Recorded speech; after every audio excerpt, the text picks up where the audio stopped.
কালকে আমি যখন ডিসকাশন করছিলাম যে কোনটা বর্তমান যুগে ভালো হবে, যে একটা ছেলে হায়ার সেকেন্ডারি পাস করে, মানে যদি সে ছেলেটা সুপার ইন্টেলিজেন্ট না হয়, সুপার ইন্টেলিজেন্ট মানে যে আইটিতে পাচ্ছে, আইজারে পাচ্ছে, আইসি ব্যাঙ্গালোরে পাচ্ছে, এরকম কোয়ালিটির ছেলে যদি না হয়, তাহলে তার পক্ষে কি ভালো নয় যে সে হায়ার সেকেন্ডারি পরে সরাসরি কোনো একটা স্টার্ট আপে জয়েন করুক? এটা ছিল কালকে আমার বিতর্কের বিষয়। তো একজন বলছেন যে ঠিক আছে, ইলন মাস্ক থেকে শুরু করে পৃথিবীর সবাই হয়তো এই কথা বলছেন। ইনফ্যাক্ট আমি যেটা বলছি, Jensen Wang, Elon Musk, Jeff Bezos, পৃথিবীর সমস্ত হুনুরাই এক কথা বলছে, নতুন করে আমি কিছু বলছি না। তো তাতে দেখা যাচ্ছে মানে যা হয়, বাঙালির বামপন্থী এবং ওই একটা ডিগ্রির প্রতি মোহ আছে, ওই সব লোকগুলো বলছে আচ্ছা তাহলে আপনি বলতে চাইছেন যে একটা ছেলে বিটেক করার পর, এমটেক করার পর, পিএইচডি করার পর সে কোনো ভ্যালুই পাবে না? পিএইচডি করার পরটা আমি বলতে পারবো না, কারণ পিএইচডিতে অ্যাটলিস্ট কিছু প্র্যাকটিক্যাল এক্সপিরিয়েন্স হয়। তো বিটেক এমটেক করার পর তো আমি বলতেই পারি যে না, সেরকম কিছু না করতে পারলে হবে না। তার কারণটা খুব সিম্পল। এআই কিন্তু লোকে ভাবছে যে আগের মতো না, এআইটা নলেজ ইকোনমিতেই আপনাকে একটা বুঝতে হবে। এইটাই মানুষ বুঝতে ভুল করে।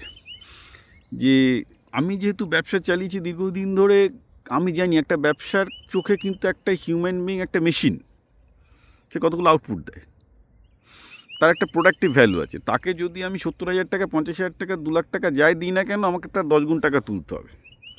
আমি খুব ক্লিয়ার কাট টাইমে বলছি। ধরুন আমি কাউকে বেসিক্যালি যদি দেখলাম যে কাউকে 50,000 টাকা কলকাতায় স্যালারি দিলাম, 1 লাখ টাকা স্যালারি দিলাম, তাহলে তার কোম্পানিকে কিন্তু 10 লাখ টাকা তুলতে হবে তার উপর। অর্থাৎ সেই ছেলেটাকে অন্তত সেই পরিমাণ প্রোডাক্টিভিটি দিতে হবে প্রায় 10 টাইমস, তবে তার সেই স্যালারিটা justified.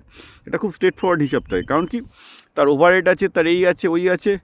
So otherwise things even don't work in business.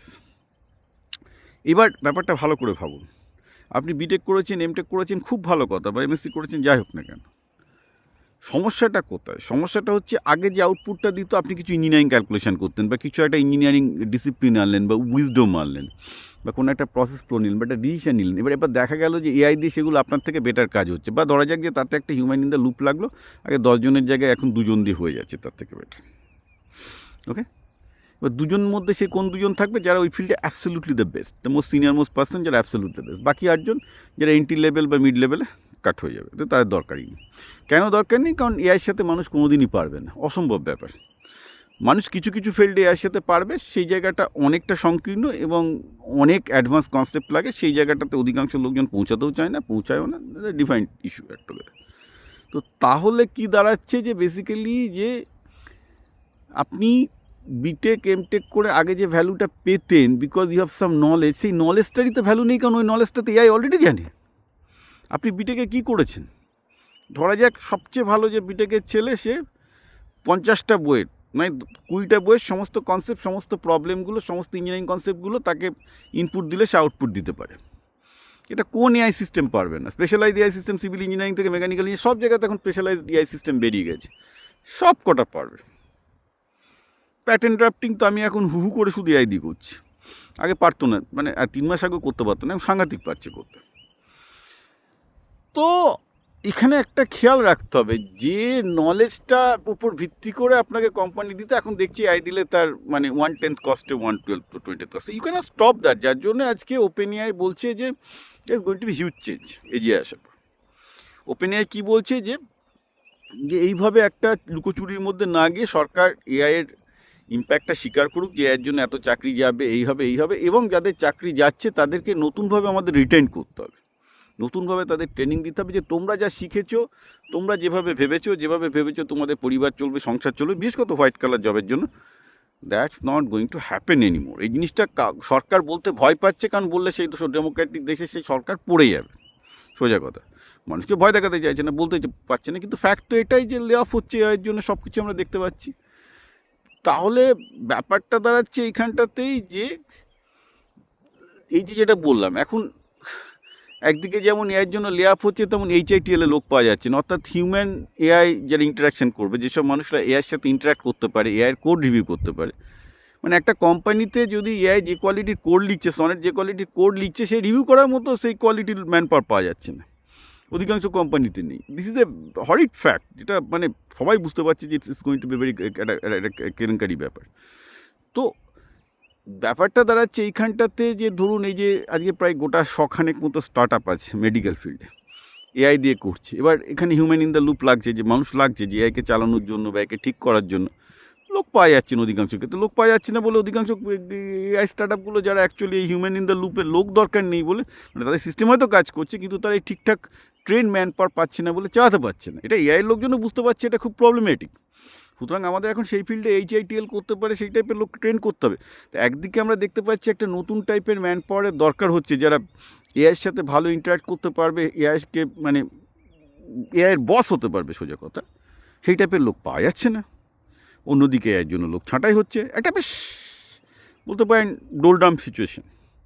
এই ডোলডাম সিচুয়েশানে বেসিক্যালি ছোটোবেলা থেকে ছেলেদের মেয়েদেরকে যেভাবে ট্রেন করতে হবে সেই ট্রেনিং তো নেই। ইনফ্যাক্ট আমাদের ছেলে মেয়েদেরকে এখনই যে ট্রেন করতে হবে সেটা আগে, মানে ইনফ্যাক্ট আজ থেকে 10 বছর বা 20 বছর আগে সফটওয়্যার ইঞ্জিনিয়ারিং যেভাবে হতো, সেই সফটওয়্যার ইঞ্জিনিয়ারিংটাতেও কিন্তু ভুল থেকে শেখা, থেকে শেখা, নিজে শেখা এই ব্যাপারগুলো ছিল, সেইগুলোই যাদের নেই। মানে আমাদের ছেলেমেয়েরা তো একটা দুযুগ পিছিয়ে আছে। মানে আর এখন তো যেটা চলে এসছে তো আরোই তারা মানে ইরিভ্যালেন্ট হয়ে যাচ্ছে, রাইট? তো সেই ক্ষেত্রে কী পড়ে থাকছে? সেলসের জব। কেন সেলসের জব পড়ে থাকছে? কারণ সেলস হচ্ছে হিউম্যান টু হিউম্যান ইন্টারাকশন। মানুষকে পটাতে হবে, সোজা কথা মানুষকে ভয় দেখিয়ে হোক, ভালোবেসে হোক, লোভ দেখিয়ে হোক পটাতে হবে। এই হচ্ছে সেলসের কাজ। এই কাজটা এআই পারবে না। তো ন্যাচারালি যে ছেলেটা ক্লাস 12 থেকে ওই জিনিসটা শিখছে, বা ক্লাস 7 থেকে ইভেন যে ছেলেটা শিখছে যে একটা মানুষকে কী করে পটিয়ে বিক্রি করতে হয়, মাথায় টুপি পরিয়ে বিক্রি করতে হয়, বা তাকে যুক্তি দেখিয়ে বিক্রি করতে হয়, কারণ আলটিমেটলি আছে তো এই তিনটেই, ভয় দেখিয়ে, নাই যুক্তি দেখিয়ে, নাই লোভ দেখিয়ে বিক্রি করা, right? This are the tactics. এবার যার ক্ষেত্রে যেটা খাটে সেলসের লোকজন বুঝে যায়, ওরা সেই রকমভাবে ইয়ে করে। এটা কিন্তু হিউম্যান টু হিউম্যান ইন্টারাকশান, এবং হিউম্যান টু হিউম্যান ইন্টারাকশান তো কোথাও পড়ানো হয় না রে বাবু। তো MBA করে কিছু হবে না, ও গাধার MBA করে কোনো লাভ নেই ওখান থেকে। তো এইটা তো একটা হিউম্যান ইনটিউশন, যারা ছোটোবেলা থেকে সেলসম্যান, যার জন্য আমি আমেরিকাতে ধরুন প্রচুর সেলসম্যানের সাথে কাজ করেছি। ম্যাক্সিমাম সেলসম্যানই ক্লাস 12 পর পড়াশোনা করেনি, কিন্তু তুখোর সেলসম্যান তাদের আমার সাথে আমি দেখি, ও যখন কথা বলছে আমি বুঝতে পারি যে ও আমাকে মাপছে। ঠিক আছে, আমিও লোককে মাপি, বাট দেন আমি তাদেরকে বলি, তো তুমি আমাকে তো মেপে আমার এই কথাগুলোর ভিত্তিতে তুমি এই বলবো, বিপ্লব তুমি এবার অ্যাবসলিউটলি কারেক্ট। বলবো যে দেখো আমি তো সেলসের লোক, ওটাই আমাদের হ্যাবিট হয়ে গেছে। ইটস অ্যান অ্যাটিচিউড বেসিক্যালি। ঠিক আছে, এই অ্যাটিচিউডটা তো কেউ বই পড়ে শিখতে পারে না রে বাবা। সুতরাং ডেফিনেটলি যারা ক্লাস 12 পর, কেন, কারণ যারা ক্লাস 7 পর সেলসে বেরিয়ে যাচ্ছে তাদের অনেক অ্যাডভান্টেজ থাকবে over the others, because there brain will work like that, তাদের অ্যাটিচিউড এভাবে কাজ করবে। যেটা আমি কালকে এটাতে বলেছিলাম, ওটা বিডে গেমটেক ডিগ্রি করে কিছু হবে না। ঠিক আছে, এবং সেলসের চাকরিতে কেউ ডিগ্রিও দরকার করে না। আমরা দেখি যে সেই ফিল্ডে সেলসের এক্সপিরিয়েন্স আছে কিনা, and how smart is in understanding human being, understanding the concept. Anyhow এগুলো বুঝতে গেলে অবভিয়াসলি কর্পোরেট লাইফে আপনাদের বেশ কিছু দিন কাটাতে হবে, নাহলে বুঝতে পারবেন না যে কী কী হয়। কিন্তু যেটা অধিকাংশ বাঙালি, যেহেতু ওয়েস্ট বেঙ্গলে চাকরি বাকরি কিছু নেই, কর্পোরেট জবও খুব কম আছে, অধিকাংশ লোকজন হয়তো আমার কথা বুঝতেও পারবে না। বাট যারা কর্পোরেট লাইফে আছে তারা এটা আমার কথা হয়তো খুব ক্লিয়ারলি বুঝতে পারছে যে বেসিক্যালি ফিউচারটা কোন দিকে এগোচ্ছে।